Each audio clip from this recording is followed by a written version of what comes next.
গল্পের শুরুতেই আমরা একটি দুর্দান্ত সিনের মাধ্যমে ডেডপুলকে মারা যেতে দেখি। কি ভাবছেন, ডেডপুলকে আবার কে মারলো? না না, তাকে কেউ হত্যা করেনি, সে নিজে নিজেই আত্মহত্যার পথ বেছে নিয়েছে। কিন্তু কেন, সেটা জানার জন্য স্টোরি এখান থেকে কিছুটা ফ্ল্যাশব্যাকে চলে যায়, যেখানে আমরা জানতে পারি ডেডপুল 1 শেষ হওয়ার পর প্রায় 2 বছর ডেডপুল একজন সফল ভাড়াটে গুন্ডা হিসেবে কাজ করেছে। ভাড়াটে গুন্ডা বলতে নিশ্চয়ই আর বলে দিতে হবে না টাকার বিনিময়ে কাউকে হত্যা করা বা কাউকে হুমকি দেওয়া। কিন্তু এইরকম ভাবে চলতে চলতেই বর্তমান টাইমে তার বিবাহ বার্ষিকীর দিনে সে তার একটি লক্ষ্যকে মারতে ব্যর্থ হয়। মানে কারোর থেকে সে টাকা নিয়েছিল কাউকে মারার জন্য, তাকে মারতে ব্যর্থ হয়। কিন্তু যেহেতু আজ তার অ্যানিভার্সারি, তাই সে তার পিছনে না পড়ে থেকে তার বন্ধু দোপিন্দরের ট্যাক্সিতে বাড়ির উদ্দেশ্যে রওনা হয়। যাওয়ার পথেই দোপিন্দর ডেডপুলকে জানায় তার আর এই ট্যাক্সি চালাতে একদম ভালো লাগছে না, সে তার কাছে যোগ দিয়ে ঠিক তার মতোই একজন হতে চায়। কিন্তু ডেডপুল এই কথা শোনার পর এদিক ওদিক কথা ঘুরিয়ে তার ওই প্রস্তাবকে প্রত্যাখ্যান করে। এবার বাড়িতে পৌঁছানোর পর যেহেতু আজ তাদের অ্যানিভার্সারি, তাই ওয়েড ও তার ওয়াইফ ভেনেসা দুজন রোমান্টিক্যালি প্ল্যান করতে শুরু করে ফিউচারে। এইবার ওই রাতেই ডেডপুল যাকে মারতে ব্যর্থ হয়েছিল সে তার দলবল নিয়ে তার বাড়িতে আক্রমণ করে, যেটা দেখার সঙ্গে সঙ্গে ওয়েড তাদের সাথে লড়াই করতে শুরু করে। কিন্তু এই লড়াইয়ের মাঝে ওই ব্যক্তি ভেনেসাকে হত্যা করে।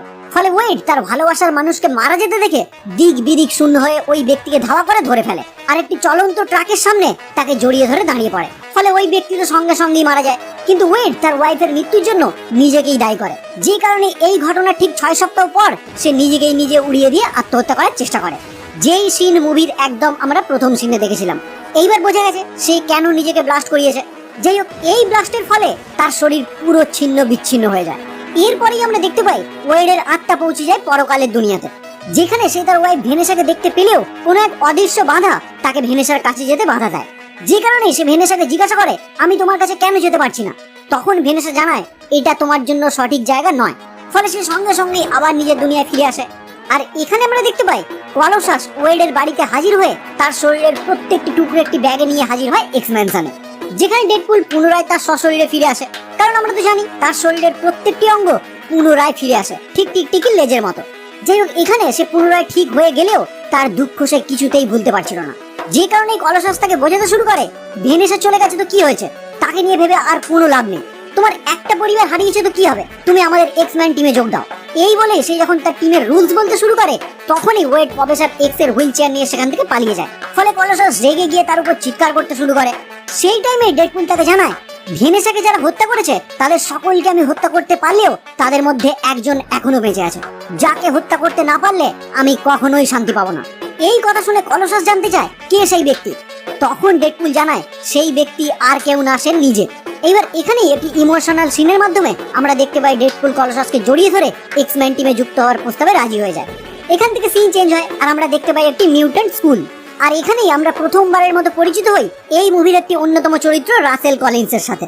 হ্যাঁ, এই যে বাচ্চা ছেলেটিকে দেখছেন এই মুভির একটি মুখ্য চরিত্র, মানে এরপর গল্প একে নিয়েই এগোবে। যাই হোক, রাসেলকে এই মুভিতে বিভিন্ন জায়গায় ফায়ার ফিস্ট নামেও অভিহিত করা হয়েছে। বেসিক্যালি রাসেল একজন মিউটেন্ট, আর তার ক্ষমতা হলো সে তার হাত থেকে আগুন নির্গত করতে পারে, আর এই কারণেই তার নাম ফায়ার ফিস্ট। আর বর্তমানে সে এই মিউটেন্ট স্কুলে অ্যাডমিশন নিচ্ছে তার পাওয়ার কন্ট্রোল করার জন্য। কিন্তু এখানে প্রিন্সিপাল সমস্ত মিউটেন্ট বাচ্চাদের উপর টর্চার করে। এইবার এভাবেই একদিন যখন রাসেলের টাইম আসে আর প্রিন্সিপাল তার উপর টর্চার করতে শুরু করে, তখনই সে তার রাগ কন্ট্রোল করতে না পেরে তার ক্ষমতার সাহায্যে ওই স্কুলে হামলা চালায়। ফলে এই নিউজ ক্ষণিকের মধ্যেই চারিদিকে ছড়িয়ে পড়ে। যে খবর কলোসাস পাওয়ার পরেই সেই ডেডপুলকে জানায় চলো আমাদের একটি কাজ এসে গেছে, আমাদেরকে এখনই যেতে হবে। এরপরই দেখা যায় কলোসাস তাদের সুপারসনিক জেট নিয়ে ডেডপুল, নেগাসনিক ও ওকিওকে সঙ্গে নিয়ে হাজির হয় ওই স্থানে। ওই স্থানে হাজির হওয়ার পরেই তারা দেখতে পায় এতক্ষণ সেখানে পুলিশ ও মিডিয়া পুরোপুরি চারিদিকে ভর্তি, কিন্তু রাসেলকে তারা কিছুতেই কাবু করতে পারছে না। ফলে প্রথমেই ডেডপুল তাকে বুঝিয়ে শান্ত করার চেষ্টা করে, কিন্তু রাসেল তাদের উপরেও আক্রমণ করে। ফলে ডেডপুল তার তলোয়ারের সাহায্যে রাসেলকে আঘাত করে ঘায়েল করে দেয়। আর সেখানে উপস্থিত ডিএমসি কর্মীরা সঙ্গে সঙ্গেই রাসেলের গলায় একটি বেল্ট পরিয়ে তাকে বন্দি করে ফেলে। এই যে বেল্টটি দেখছেন, এটি কোনো সাধারণ বেল্ট না, এটি যে কোনো মিউটেন্টের গলায় পরালে তার ক্ষমতা সঙ্গে সঙ্গেই লোপ পায়, মানে সে তার ক্ষমতা হারিয়ে পুরোপুরি একটি সাধারণ মানুষে রূপান্তরিত হয়।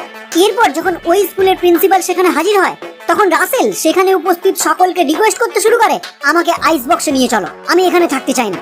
এই কথা শুনে ডেডপুল অবাক হয়ে যায়, কারণ আইস বক্স হচ্ছে এমন একটি স্পেশাল জেল যেখানে বিভিন্ন রকমের অপরাধী মিউটেন্টদের আটকে রাখা হয়। কিন্তু রাসেল এই স্কুল ছেড়ে জেলে কেন যেতে চাইছে? তখনই ডেডপুল রাসেলের গলায় একটি ক্ষত চিহ্ন দেখতে পায়, যেটা দেখে সে রাসেলের কাছে জানতে চায় এই আঘাত কি তাকে স্কুল থেকে করা হয়েছে। তখন রাসেল তাকে জানায় হ্যাঁ, এই কথা শুনে ডেডপুল সঙ্গে সঙ্গে গুলি করে ওই স্কুলের একটি কর্মীকে হত্যা করে, যেটা তাকে কলসার সঙ্গে সঙ্গে তাকে বাধা দেয়। আর এরপরে ডিএমসি কর্মীরা ডেডপুলের গলাতেও ওই রকম একটি বেল্ট পরিয়ে বন্দি বানিয়ে নেয়। এখানে বলে দিই, ডিএমসি হলো এমন একটি সরকারি সংস্থা যা মিউট্যান্টদের নিয়ন্ত্রণ করে। যাই হোক, এরপর ডেডপুল ও রাসেলকে বন্দি বানিয়ে নিয়ে যাওয়া হয় আইস বক্স নামক ওই কারাগারে। এখানে আসার পর আমরা দেখতে পাই ডেডপুলের ক্যান্সার পুনরায় ফিরে এসেছে, আর বর্তমানে তার খুবই খারাপ অবস্থা। কিন্তু কেন? আগেই বলেছি, ওই বেল্ট যে কোনো মিউট্যান্টের ক্ষমতা দমন করে তাকে পুরোপুরি সাধারণ মানুষে রূপান্তরিত করে।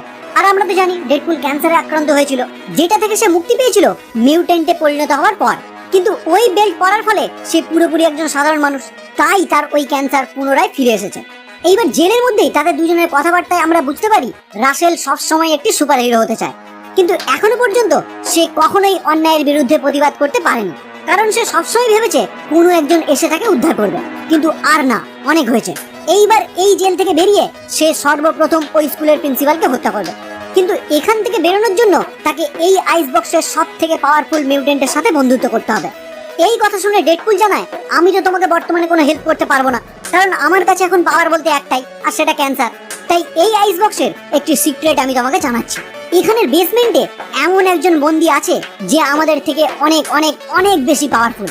ফলে রাসেল মনে মনে ঠিক করেই নেয় সে শুধু তার সাথেই বন্ধুত্ব করবে। কিন্তু এই অহংকারের জন্য আইস বক্সের বাকি কয়েদিরা তাদেরকে কয়েকবার মারধরও করে। এখান থেকে সিন চেঞ্জ হয়, আর আমরা দেখতে পাই কেবেল নামে একটি সাইবারনেটিক সৈনিক ভবিষ্যৎ থেকে টাইম ট্রাভেল করে পৌঁছায় বর্তমানে। মানে বোঝার সুবিধার্থে আমি বলছি, ধরুন 2050 সাল থেকে 2022 সালে এসেছে। কিন্তু কেন? আসলে এই কেবেলের পরিবারকে রাসেল বড় হয়ে হত্যা করেছে। মানে রাসেল বড় হয়ে একটি খুনি মিউট্যান্টে পরিণত হয়েছে, আর তার হাতেই মারা গেছে কেবেলের পরিবার।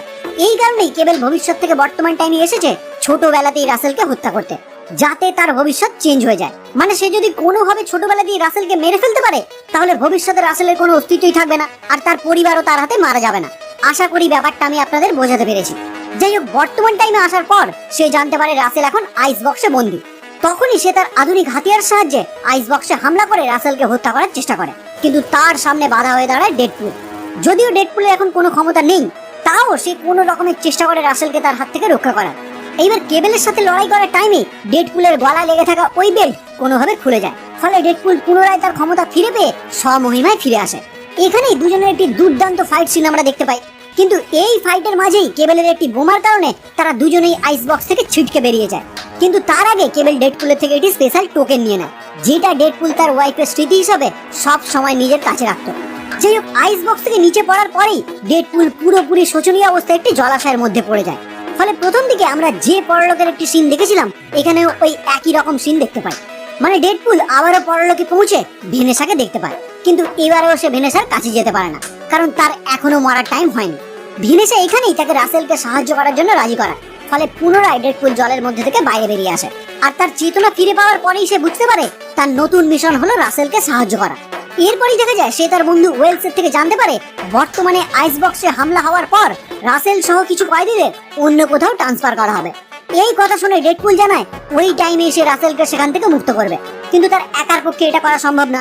তাই সে ও তার বন্ধু দুজন মিলে একটি টিম বানানোর কাজে লেগে পড়ে, আর বিভিন্ন রকম মিউট্যান্টদের অডিশন নেওয়ার পর শেষমেশ একটি টিম বানিয়ে তার নাম রাখে এক্সফোর্স। অন্যদিকে এই টাইমে আইস বক্স থেকে রাসেলকে অন্য কোথাও হস্তান্তর করার আগেই সে ওই জেলের সব থেকে পাওয়ারফুল মিউট্যান্ট জুগারনাটের সাথে বন্ধুত্ব করতে সক্ষম হয়। এদিকে কেবেল ডেডপুলের বন্ধু ওয়েলসকে বন্দী বানিয়ে ডেডপুলের ব্যাপারে সমস্ত তথ্য জেনে নেয়। মানে ডেডপুল যে তার একটি নতুন টিমের সাথে প্ল্যান করছে রাসেলকে জেল থেকে মুক্ত করার, এই তথ্য কেবেল জেনে যায়। এরপর অবশেষে আসে সেই টাইম যখন ডিএমসি কর্মীরা একটি কনভয়ের মধ্যে বিশেষ একটি গাড়ির মাধ্যমে রাসেল ও জুগারনাট সহ বেশ কিছু মিউট্যান্টকে অন্য জায়গায় স্থানান্তর করে। ফলে এক্সফোর্স টিম তাদের প্ল্যান মতো একটি প্লেনে করে প্যারাশুটের মাধ্যমে ওই কনভয়ের উপর হামলা করার চেষ্টা করে। কিন্তু দুর্ভাগ্যবশত ডেডপুল ও ডোমিনো নামক একটি মেয়ে, যার সুপার পাওয়ার হলো লাক, মানে ভাগ্য, সে তার ভাগ্যের সাহায্যে যে কোনো অবস্থা থেকে বেঁচে যায়। এরা দুজন ছাড়া এক্সফোর্স টিমের প্রত্যেকটি মেম্বার প্যারাশুট নিয়ে নিচে ল্যান্ডিং করার টাইমে মারা যায়। ডমিনো ল্যান্ড করার পর খুব সহজেই ওই গাড়ির ভিতর প্রবেশ করে ডাইভিং সিট কবজা করে নেয়। কিন্তু ডেডপুল সেখানে পৌঁছানোর আগেই কেবেল ওই গাড়িতে প্রবেশ করে রাসেলকে খুঁজতে শুরু করে তাকে মেরে ফেলার জন্য। ফলে ডমিনো অনিচ্ছাকৃত হলেও তার ভাগ্যের উপর গাড়ি স্টিয়ারিং ছেড়ে দিয়ে কেবেলের সাথে ফাইট করতে শুরু করে। এইবার একটা টাইমে কেবেল যখন ডমিনোকে ঘায়েল করে তাকে মারতে যাবে, ঠিক সেই টাইমে এন্ট্রি নেয় ডেডপুল। ফলে এখানেই শুরু হয় তাদের মধ্যে একটি দুর্দান্ত ফাইট। এই টাইমে রাসেল তার কিছু ট্রিক ইউজ করে গাড়ির মধ্যে বন্দি সেল থেকে বাইরে বেরিয়ে পড়ে। তারপর প্রথমে সে ওই গাড়িতে থাকা তার নতুন বন্ধু জুগারনাটকে মুক্ত করে, আর জুগারনাট সেখান থেকে মুক্ত হয়েই ওই চলমান গাড়িতে একটি সজোরে ঘুষি মারে, ফলে ওই গাড়িটি একটি ওভারব্রিজ ভেঙে নিচে পড়ে যায়। এরপর যখন ডেডপুল দেখতে পায় রাসেল জুগারনাটকে সেখান থেকে মুক্ত করেছে, তখনই সে জানতে চায় তুমি এটা কেন করেছো। এই কথা শুনে রাসেল জানায় আমি ওকে মুক্ত করেছি কারণ ওর সাহায্য নিয়েই আমি ওই প্রিন্সিপালকে জ্বালিয়ে দেবো। কিন্তু ডেডপুল এখন আর চায় না রাসেল কাউকে হত্যা করুক, কারণ তার ওয়াইফ ভেনেসা তাকে রিকোয়েস্ট করেছে রাসেলকে সাহায্য করার জন্য। কিন্তু রাসেল তার এখন কোনো কথাই শুনতে রাজি না।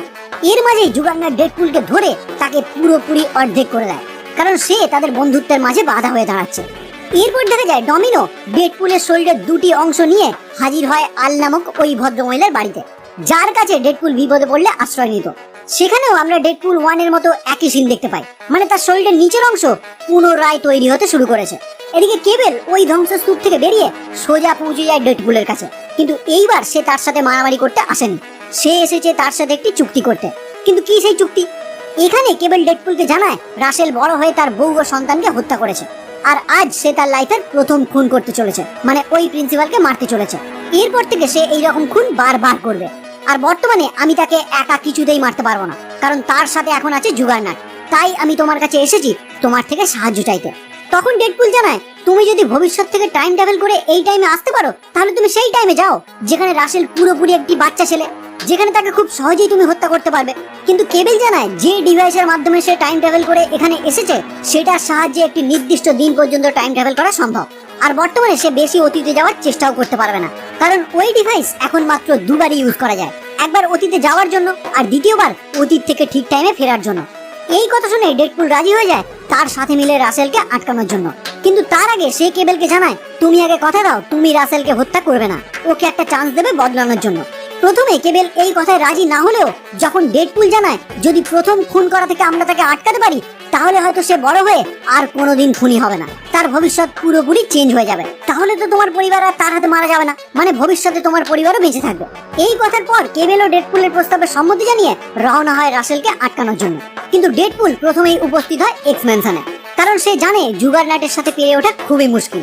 সেই কারণেই সে কলোসাসকে এই কথা জানিয়ে তার থেকে সাহায্য চায়। কিন্তু কলোসাস তাকে সোজাসুজি জানিয়ে দেয় সে এখন আর তাকে কোনো সাহায্যই করবে না। তাই এখান থেকে কোনো সাহায্য না পেয়ে ডেডপুল, কেবেল ও ডমিনো তিনজনে মিলে উপস্থিত হয় ওই স্কুলে, আর দেখতে পায় রাসেল ও জুগারনাট ইতিমধ্যে সেখানে উপস্থিত হয়ে গেছে। এইবার এদের দেখে জুগারনাট তাদের সামনে বাধা হয়ে দাঁড়ায়, আর রাসেল স্কুলের ভিতরে চলে যায় প্রিন্সিপালকে হত্যা করার জন্য। এদিকে এরা তিনজন শত চেষ্টার পরেও জুগারনাটের সাথে লড়াইয়ে তারা কিছুতেই পেরে উঠছিল না।